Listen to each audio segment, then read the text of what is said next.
जय हिंद दोस्तों। Study Atlas में आपका स्वागत है। आज इस लेक्चर में हम डिस्कस करेंगे ओलंपिक के इतिहास के बारे में। ओलंपिक खेलों का शुरुआत एंशिएंट ग्रीक में 300 साल पूर्व हुआ था। एंशिएंट जो ग्रीक था उस समय बहुत सारे छोटे छोटे राज्यों में बटा हुआ था और उस समय प्रत्येक देश अपने आप को स्वतंत्र थे। किसी प्रकार के एक राजा के अधीन पूरे ग्रीक नहीं था। और उसी ग्रीक में एक जगह ओलंपिया था।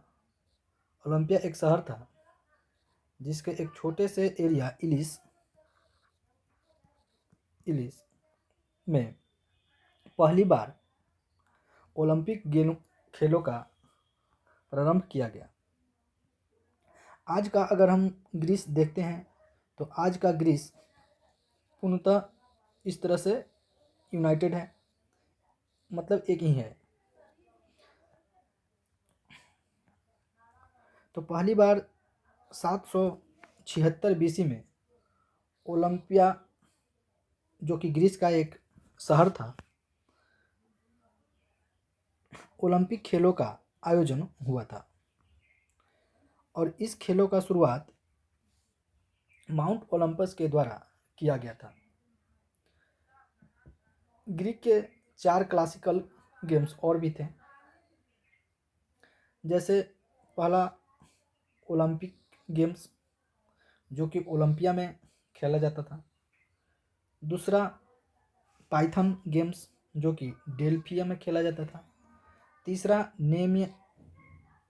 नेमिंग गेम्स जो कि नेमिया में खेला जाता था। और चौथा इथमियान गेम्स जो कि कोरिंथ में खेला जाता था। 6th सेंचुरी तक लगभग ये सभी गेम अधिक मात्रा में खेले जाते थे, लेकिन जैसे जैसे समय बीतता गया धीरे धीरे डेल्फिया, नेमिया और कोरिंथिया के गेम समाप्त होने के कगार पर पहुंचने लगे। लेकिन ओलंपिया शहर का जो खेल था उसे कंटिन्यू रखा गया, क्योंकि उस समय जो ग्रीस था वो अपना व्यापारिक क्षेत्रों को बहुत सारे शहरों में पहुंचा दिया था। बहुत सारे शहर व्यापारिक रूप से ग्रीस के साथ जुड़ा हुआ था। इसीलिए ग्रीस अपने धार्मिक, राजनैतिक, व्यापारिक के साथ साथ खेलों का भी प्रचार उन क्षेत्रों में करते थे। लगभग 150 शहर ऐसे थे जो ग्रीक से डायरेक्ट संबंध रखते थे। ग्रीक सभ्यता के लोग कुशल व्यापारी होते थे और इसीलिए उन लोगों ने लगभग 150 शहरों में अपना संपर्क स्थापित किया था, जैसे कि रोम, और इसी तरह आगे के और सारे शहरों में अपना संबंध स्थापित किए थे। ओलंपिक खेलों का जो आयोजन होता था प्रत्येक 4 साल में एक बार किया जाता था और इसे ओलंपियाड कहा जाता था। ओलंपियाड को 4 साल में एक ही बार खेला जाता था और ये वहाँ का 4 साल का एक कैलेंडर भी था।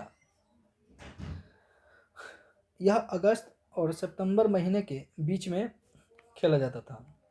पुरस्कार के रूप में जैतून की पत्तियों से बना कविताकृत लेखों का प्रयोग किया जाता था। यह ग्रीक देवता ज्यूस के सम्मान में प्रत्येक 4 वर्षों में एक बार ही होता था। और ये जो ज्यूस देवता थे ग्रीक के 12 देवताओं में से प्रसिद्ध और महत्वपूर्ण देवता थे, जो कि सिंहासन रूढ़ होते थे। इन्हीं देवताओं के समक्ष जो भी खिलाड़ी ओलंपिया में खेलने के लिए आते थे वो ज्यूस के समक्ष धार्मिक अनुष्ठान करने के पश्चात ही खेल को प्रारंभ करते थे। 4 वर्षों में एक बार ज्यूस देवता को धार्मिक त्यौहार के रूप में मनाने का अवसर भी दिया जाता था। ओलंपिया घाटी में इसका पहला आयोजन हुआ था। ओलंपिया घाटी ओलंपिया घाटी कहाँ पे पड़ता है? तो ओलंपिया घाटी ग्रीस के एक छोटे से शहर ओलंपिया में था, जहाँ पर पहला खेल को खेला गया था। और इस खेल को जिस कोर्ट पर खेला गया था, यानी जिस ग्राउंड में खेला गया था, वो आज भी बरकरार है। इसी रूप में आज भी देखने को मिलता है। इस खेल को शुरू करने से पहले मशाल जलाने की प्रथा होती थी, जो कि ग्रीस के इसी खंडहर में सर्वप्रथम मशाल को प्रज्वलित किया जाता था। और खिलाड़ियों के द्वारा प्रज्वलित मशाल को लेकर सर्वप्रथम ज्यूस के समक्ष इसे पेश किया जाता था। और उसके पश्चात इस मशाल को इसी रास्ते से होते हुए इस खेल क्षेत्र में, यानी खेल के मैदान में, इस मशाल को प्रज्वलित किया जाता था। तो ये रहा मशाल से संबंधित कुछ तथ्य। इस क्षेत्र में एक ही बार खेलों का आयोजन किया गया। प्राचीन ओलंपिक खेलों का कुछ नियम और शर्तें भी थी। प्रतियोगी केवल यूनानी यानी हेलेनिक्स नस्ल के ही होने चाहिए। अन्य गुलाम, दंडित और महिलाओं को इस खेल से पूर्णतः प्रतिबंधित कर दिया गया था। ना तो कोई गुलाम इसमें भाग ले सकता था, ना ही किसी प्रकार का कोई दंडित व्यक्ति, और ना ही महिलाएं इसमें भाग ले सकती थी। व्यावसायिक खिलाड़ी भी इस खेल में भाग नहीं ले सकते थे। व्यावसायिक खिलाड़ी उन्हें कहा जाता था जो प्रत्येक वर्ष खेल को अभ्यास करते थे, अभ्यास रूप से खेलों को करते थे, उन्हें व्यावसायिक खिलाड़ी माना जाता था। उसे इस खेल में प्रतिबंधित किया गया था। खेल विशेषज्ञ हेलेनोडिकार्ड कहलाते थे। खिलाड़ी इन्हीं के प्रशिक्षण में 1 माह का अभ्यास करते थे और उसके बाद वो ओलंपिक के खेल में भाग ले सकते थे। जैसे कि बताया गया है, खेल में महिलाओं को पूर्णतः प्रतिबंधित किया गया था। अभ्यासरत खिलाड़ी, यानी जिसे व्यावसायिक खिलाड़ी कहा गया था, उसे भी खेल से प्रतिबंधित किया गया था। केवल शिक्षक के सामने 1 माह का प्रशिक्षण लेकर जो खिलाड़ी खेलते थे, उन्हें इस खेल में भाग दिया गया था और उन्हीं को पुरस्कृत भी किया जाता था। शुरुआती ओलंपिक्स, जो कि 776 ईस्वी पूर्व में ओलंपिया में खेला गया था, इसमें केवल एक ही खेल दौड़ को शामिल किया गया था। यानी जो 776 का ओलंपिक गेम था, उसमें एक ही मात्र खेलों को सम्मिलित किया गया था, वो भी केवल पुरुषों के लिए। और कितने मीटर? 200 मीटर के लिए यह खेल, 200 मीटर दौड़ के लिए यह खेल किया गया था। और पहला व्यक्ति जो इस खेल में प्रथम स्थान यानी सफलता को प्राप्त किया था, उनका नाम कोबर जो इलिस का था, और एक कुक था, यानी एक व्यावसायिक खिलाड़ी नहीं था, एक कुक था, यानी खाना बनाने वाला। और इस तरह से जब एक ही वर्ष में, यानी 4 वर्ष में एक ही खेल को खेले जाने लगा, तो लोगों को इससे आकर्षण कम होने लगा। इस खेल को और रोमांचक बनाने के लिए दौड़ के प्रतियोगिता को और धीरे धीरे बढ़ाया गया। पहले एक दौड़ होता था जो कि 200 मीटर था। इस दौड़ से संतुष्ट न प्राप्त हुआ तो धीरे धीरे खेल के नियम को और बदलाव किया गया, और 200 मीटर के साथ 400 मीटर, 3.5 किलोमीटर, 800 किलोमीटर, इस तरह से 4 अन्य नए नए दौड़ को इसमें शामिल कर दिया गया। प्रथम रेस के बाद, यानी प्रथम रेस जो 200 मीटर का था, उसके बाद 400, 800, 3.5 किलोमीटर का खेल को इसमें सम्मिलित किया गया। अनेक खेल का आयोजन बारी बारी से किए जाने लगा। तब से एक दिन के जगह अब इन खेलों को 5 दिनों तक खेले जाने लगा और इसमें अन्य खेल और शामिल कर दिया गया, जैसे कि रेसलिंग, बॉक्सिंग, जेवलिन थ्रो और इत्यादि खेलों को शामिल कर दिया गया। बॉक्सिंग ओलंपिक का सबसे पसंदीदा खेल माना गया, क्योंकि बॉक्सिंग में जो भी खिलाड़ी खेलते थे वो पुरुष होते थे और बिना वस्त्र के किसी प्रकार का वस्त्र का प्रयोग, किसी प्रकार का कोई वस्त्र का प्रयोग नहीं होता था। उसके साथ ही discus throw, long jump, javelin, कुश्ती, बॉक्सिंग, इसी तरह के अन्य खेलों को शामिल किया।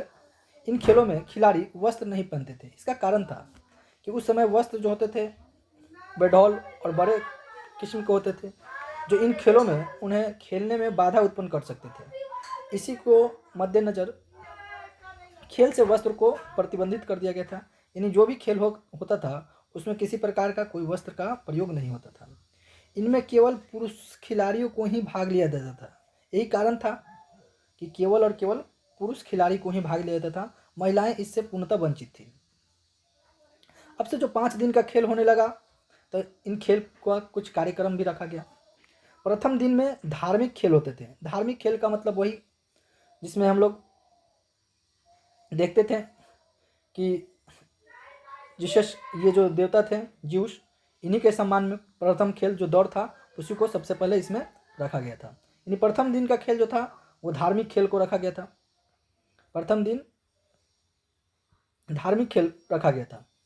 दूसरे दिन मार्च पास्ट होता था। तीसरे दिन पशु बलि, यानी पशुओं को बलि दी जाती थी। चौथे दिन एथलेटिक्स और कुश्ती होता था और 5वें दिन इसे मनोरंजन कार्यक्रम के तौर पर, यानी क्लोजिंग सेरेमनी का कार्यक्रम किया गया था। इसमें खिलाड़ियों को, जो भी पुरस्कृत खिलाड़ी होते थे, उन्हें खाने पीने का या नाच गाने का या इस तरह से बहुत सारे मनोरंजन का खेल इसमें शामिल कर दिया गया था 5वें दिन में। 600 साल बाद ग्रीस पर रोमन का अधिकार हो जाता है। यानी जो रोम था, ये वाला रोम जो एरिया था, इस रोम पर 600 साल बाद ग्रीस पर रोम का अधिकार हो जाता था, जिसमें ओलंपिक खेलों पर असर दिखने लगता है। यानी ये जो ग्रीस था, इस ग्रीस में 600 साल बाद यहाँ से रोम का पूर्णतः आधिपत्य इस क्षेत्र पर हो जाता है। इसके वजह चलते ओलंपिक खेल अब केवल गिने चुने क्षेत्र में ही खेले जाने लगे और वहाँ पर ओलंपिक के स्थान पर कुछ मनोरंजन खेलों को रोम के राजाओं के द्वारा प्रचलन में लाया गया, जो जनता के खुशी के लिए खेला जाता था।